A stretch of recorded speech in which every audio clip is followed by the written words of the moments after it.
Good morning everyone, welcome back to my YouTube channel commerce education point. आज हम यहाँ पे जो टॉपिक डिस्कस कर रहे हैं दैट इज़ कंट्रोलिंग, जो कि हमारे 12th बिजनेस स्टडी के सिलेबस से रिलेटेड है। आज हम यहाँ पे डिस्कस करेंगे कि कंट्रोलिंग होता क्या है।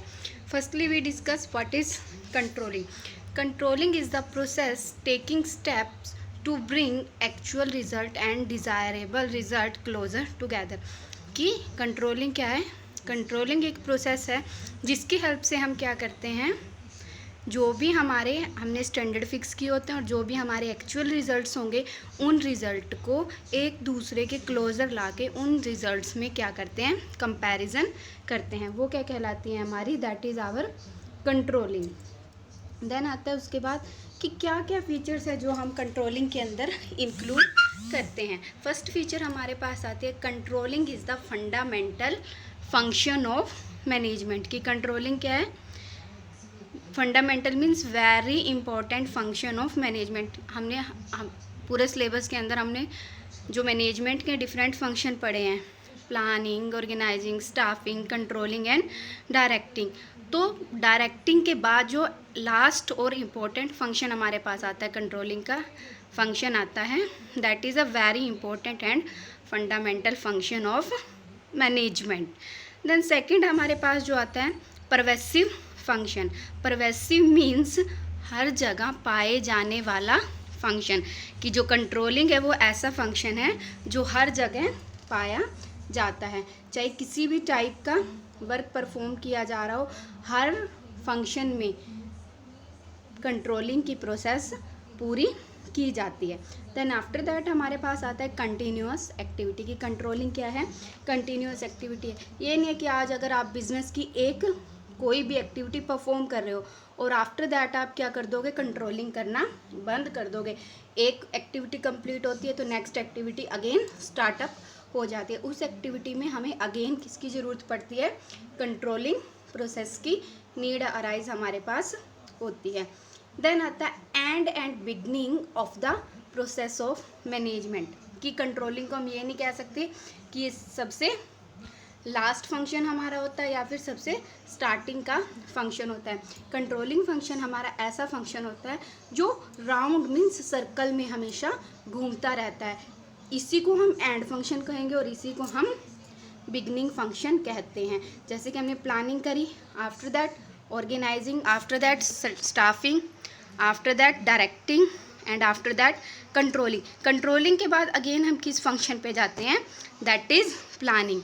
इसी वजह से कहा जाता है कि कंट्रोलिंग हमारा किस टाइप का फंक्शन है, it's our ending and beginning function of management. तो ये कुछ फीचर्स थी जो हमने कंट्रोलिंग के रिगार्डिंग यहाँ पे डिस्कस की हैं कि कौन कौन सी हमारे पास फीचर्स कंट्रोलिंग के अंदर आती हैं। अब उसके बाद हम जो टॉपिक डिस्कस करेंगे दैट इज़ कि हमारे पास कंट्रोलिंग हम कैसे कर सकते हैं, कंट्रोलिंग फंक्शन हम पूरा कैसे कर सकते हैं, मींस प्रोसेस ऑफ कंट्रोलिंग हमने यहाँ पे डिस्कस करना है। देखो यहाँ पे जैसे कि डायग्राम हमारे पास दिया हुआ है। जैसे कि फर्स्ट हम क्या करेंगे, सेट करेंगे स्टैंडर्ड्स, आफ्टर दैट मेज़र करेंगे परफॉर्मेंस, देन कंपेयर करेंगे स्टैंडर्ड परफॉर्मेंस को एक्चुअल परफॉर्मेंस से। जो भी हम एक्चुअल परफॉर्मेंस और स्टैंडर्ड परफॉर्मेंस को आपस में कंपेयर करेंगे, उसके बाद हमारे पास कुछ वेरिएशन रिज़ल्ट आएंगे। वेरिएशन रिज़ल्ट मीन्स कुछ डिफरेंस आएगा। उन डिफरेंसेस को कवर करने के लिए हम क्या करेंगे, करेक्टिव एक्शन लेंगे। तो ये ऑल ओवर प्रोसेस क्या शो करती है, यहाँ पे हमारे पास ये कंट्रोलिंग प्रोसेस को शो करती है। इसके बाद हमारे पास जैसे कि वन बाय वन हम स्टेप डिस्कस कर लेते हैं कि कौन कौन से स्टेप हमारे पास कंट्रोलिंग के आते हैं। फर्स्ट आता है सेटिंग परफॉर्मेंस स्टैंडर्ड। मींस कि जो बिज़नेस हमने सेटअप किया है उसके हम परफॉर्मेंस स्टैंडर्ड फिक्स कर लेते हैं कि हमने किस लेवल तक ऑब्जेक्टिव्स को अचीव करना है। वो क्या कहलाते हैं, हमारे परफॉर्मेंस स्टैंडर्ड कहलाते हैं। जो मान लो हम ये स्टैंडर्ड फिक्स कर लेते हैं कि हमें within a 1 year, this financial year we are earning 2 lakhs profit from our business, that is our standard performance setting. कि हमने यहाँ पे स्टैंडर्ड फिक्स कर लिए हैं कि हम इतना प्रॉफिट अर्न करेंगे। जो स्टैंडर्ड है हम 2 टाइप से सेट ऑफ कर सकते हैं कि किस किस टाइप से हम स्टैंडर्ड सेट ऑफ कर सकते हैं। फर्स्ट आता है हमारे पास क्वांटिटेटिव स्टैंडर्ड। क्वांटिटेटिव स्टैंडर्ड कौन से होते हैं हमारे?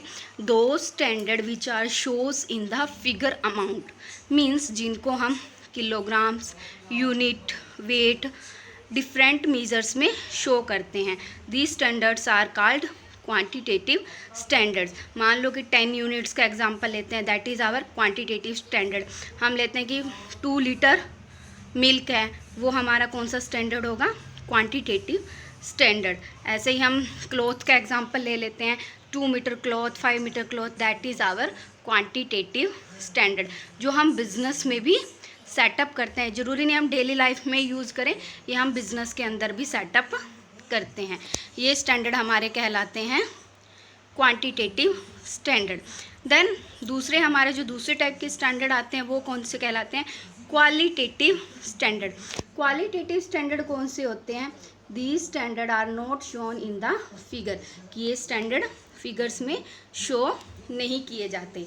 इन स्टैंडर्ड को हम किसी भी वैल्यू की फॉर्म में मेज़र कर सकते हैं। मीन्स मान लो हमने मेज़र करना है कि हमारे एम्प्लॉय के अंदर कितनी स्किल है, कि जो एम्प्लॉयज़ हमारी ऑर्गेनाइजेशन के साथ वर्किंग में हैं उन ऑर्गेनाइजेशन के एम्प्लॉय में कितनी स्किल है, दैट इज़ क्वालिटेटिव स्टैंडर्ड, की हम उसकी क्वालिटी को मेज़र करते हैं in the form of value, in the form of trades of the consumer, कि उनके गुण के रूप में हम उनको मेज़र कर रहे हैं, वो कहलाते हैं हमारे quantitative standard.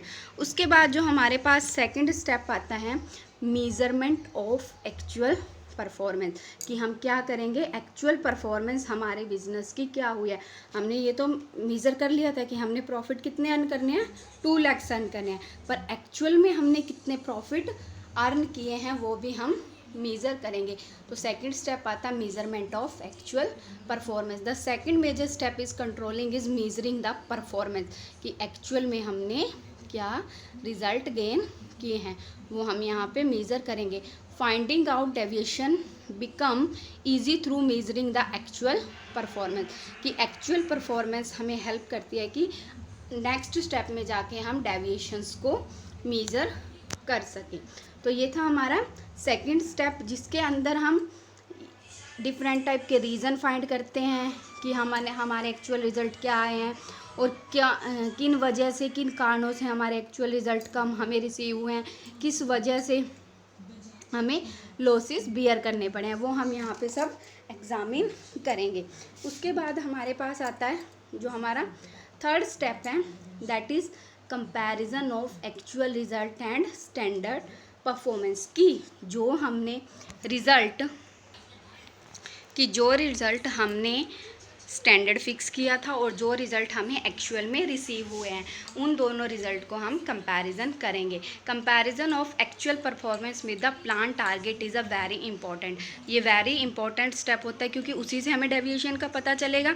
Deviation can be defined as the gap between actual performance and the planned performance, कि how much difference from the planned performance and how much difference from the actual performance of the organisation, की दोनों performance के बीच में कितना actual difference है, वही तो हमारी हेल्प करेगा किसको, डेविएशंस को मेज़र करने के लिए।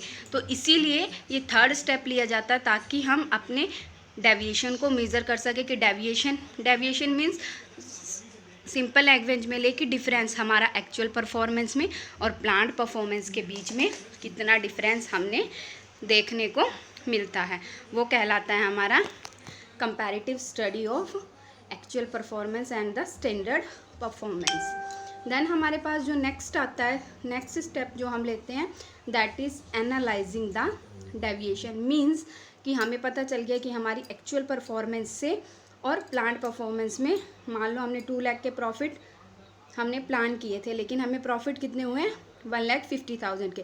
तो 50,000 का हमारे पास जो डेविएशन आया है, उस डेविएशंस के रीजंस को हम इस स्टेप के अंदर फाइंड आउट करेंगे, कि जो डेविएशन आया है वो पॉजिटिव आया है, मीन्स ये भी हो सकता है कि हमने सोचा था कि 2 लाख के प्रॉफिट होंगे हमारे पास, पर हमें प्रॉफिट कितने के हो गए 2,50,000 के। तो 50,000 का हमारा यहाँ पे क्या होगा, पॉजिटिव डेविएशन कहलाएगा।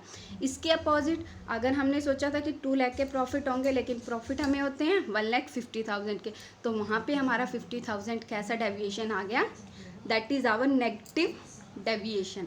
अब हम ये देखते हैं कि जो डेविएशन हमारे पास आया है, मान लो हमने सोचा था 2 लाख के प्रॉफिट हो और 50,000 का हमें लॉस हो गया, 1,50,000 के हमें प्रॉफिट हो गए। तो 50,000 का जो लॉस हमें हुआ है वो हमारे लिए एक्सेप्टेबल है या नहीं, कि हम उस लॉस को बियर कर सकते हैं या नहीं, ये भी हम अपने डेविएशन के अंदर देखते हैं। और जो डेविएशन आए हैं उनको हम किस तरह से रिवाइज करें, मींस उन डेविएशन को हम कहाँ से कंप्लीट करें, वो क्या कहलाते हैं हमारे एनालाइजिंग ऑफ डेविएशन। जो हम ये 4th स्टेप कंट्रोलिंग का लेते हैं, उसके अंदर हम ये सब फैक्टर्स आइडेंटिफाई करते हैं। पॉजिटिव डेविएशन क्या होगा, नेगेटिव डेविएशंस क्या होगा, डेविएशन एक्सेप्टेबल है या नहीं, किस तरह से डेविएशन को रिवाइज किया जाए।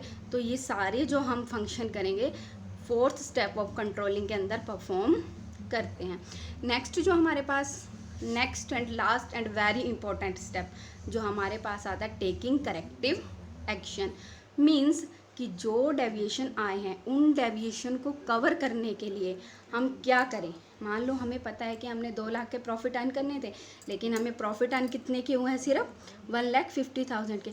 तो हम लास्ट स्टेप पे आके देखते हैं कि वो 50,000 के जो हमें लॉसेस हुए हैं उनको हम किस तरह से बियर कर सकते हैं, वो हमारा कहलाता है टेकिंग करेक्टिव एक्शन। कि हम इस स्टेप पे आके जो हमारे डेविएशंस आए हैं उनको रिमूव करने की कोशिश करते हैं, कि उन डेविएशन को ख़त्म किया जाए, कि जिन प्रॉब्लम्स की वजह से हमें वो लॉस बियर करना पड़ा है उन रीजंस को ही हम ख़त्म कर दें। वो क्या कहलाते हैं हमारे डेविएशन कवरिंग एक्शन या फिर टेकिंग करेक्टिव एक्शन। अब हमने यहाँ पे इस वीडियो के अंदर क्या पढ़ा है कि कंट्रोलिंग क्या होती है, कंट्रोलिंग की प्रोसेस क्या होती है। कंट्रोलिंग की प्रोसेस के हमने डिफरेंट स्टेप्स पढ़े हैं, जिसके अंदर फर्स्ट स्टेप क्या था, सेटिंग स्टैंडर्ड, कि हमने स्टैंडर्ड सेट करने हैं। आफ्टर दैट हमने एक्चुअल परफॉर्मेंस को एनालाइज करना है। उसके बाद दोनों में कंपैरेटिव स्टडी करनी है, actual performance and standard performance के अंदर। And after that deviation analyse करने हैं कि कौन कौन से डेविएशन हमारे पास आए हैं, किस तरह के डेविएशन हैं। After that last and important step कि हमने करेक्टिव एक्शन लेना है, कि किस टाइप से हम अपने डेविएशन को कवर अप कर सकते हैं। तो ये था हमारा कंट्रोलिंग यूनिट के रिगार्डिंग कि किस तरह से हम कंट्रोलिंग फंक्शन को परफॉर्म कर सकते हैं। Thanks for watching this video. अगर आपको इस वीडियो में या इस टॉपिक में कोई भी प्रॉब्लम आती है तो मुझे कमेंट बॉक्स में ज़रूर बताइए। Thank you.